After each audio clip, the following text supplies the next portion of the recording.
Tapos ay gumamit tayo ng digital thermometer. Ayan po, meron po siyang susukat na high temperature. So, ibig sabihin, okay na po itong electric fryer na ating ginawa.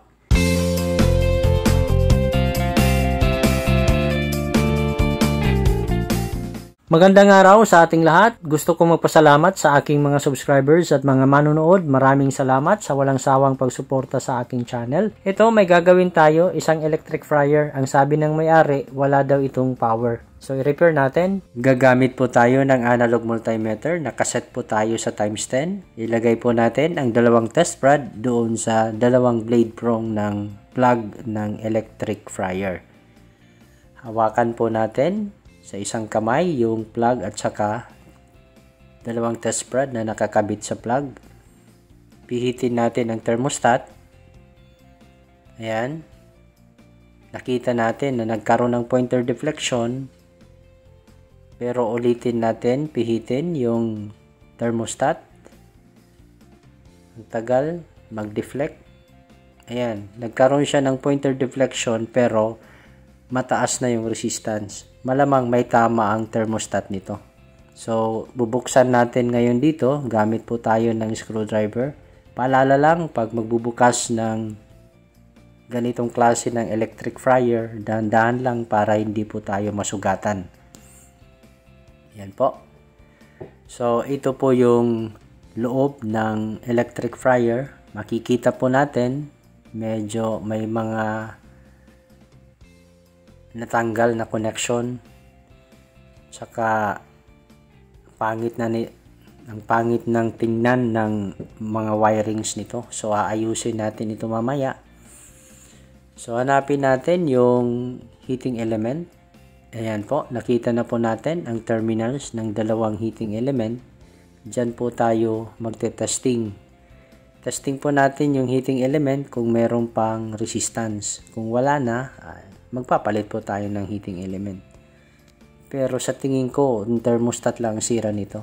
Sige, sukatin natin ang resistance ng heating element. Ilagay ang dalawang test rod doon sa dalawang terminals ng heating element. Ayan po, nagkaroon po tayo ng pointer deflection. Ibig sabihin, okay po ang ating heating element. So, sunod na sinukat natin ay itong kanyang thermostat. Ayan po, nagkaroon siya ng pointer deflection. Pihitin natin ulit. Yun nga. Mayroon siyang deflection pero mataas na. So, tanggalin natin ang screw ng thermostat dahil yan po ay papalitan po natin ng bago na thermostat. Yan. So, tatanggalin po natin yung kanyang sensor dito sa ibaba. Yan po. So, ayan. Gagamit po tayo ng long nose pliers at saka screwdrivers. Tapos, tanggalin po natin yung sensor na nakakabit sa thermostat. So, ito po yung bago na thermostat na ikakabit natin dito sa electric fryer. So, hinahagod ko lang yung kanyang sensor para maipasok natin siya dito sa ating spaghetti tubing. Yan. Nag-fast forward po tayo dito para hindi na masyadong magtagal itong video. Pero sa actual, medyo natatagalan tayo dito sa pag-repair dahil kinakailangan maganda yung pag-repair natin. So, yan na po. Naipalabas na po natin yung sensor. So, yan. Ikakabit lang po natin yan doon sa may ilalim. So, ito na, naikabit na natin yung thermostat at saka naayos na rin natin yung mga pangit na wiring connections kanina. Ito na, naikamada na po natin yung electric fryer. Ngayon, susukatin natin ang resistance mula dito sa plug ng electric fryer. Ayan po, nagkaroon po tayo ng pointer deflection. Yan po ay nangangahulugan na gumagana na ang thermostat na nakakonekta sa heater. Ngayon, gamit po tayo ng heat gun. I-check natin kung gumagana ba yung kanyang heat sensor or temperature sensor. Iniinit po natin yung heat sensor. Ayan po, nakita po natin yung needle pointer bumalik sa infinity mark. So, okay yan. Ngayon, i-testing natin, i-actual natin, i-plug in sa power source. Kita po natin, umilaw yung green na power indicator, na light indicator.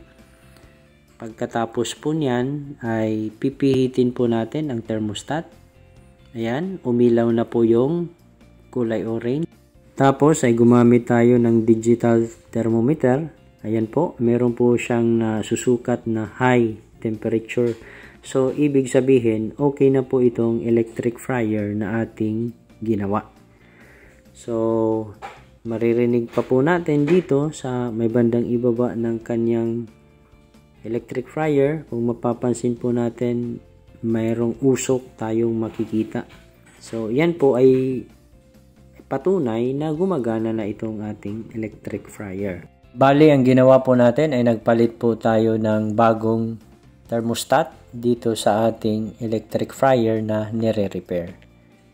Ayan.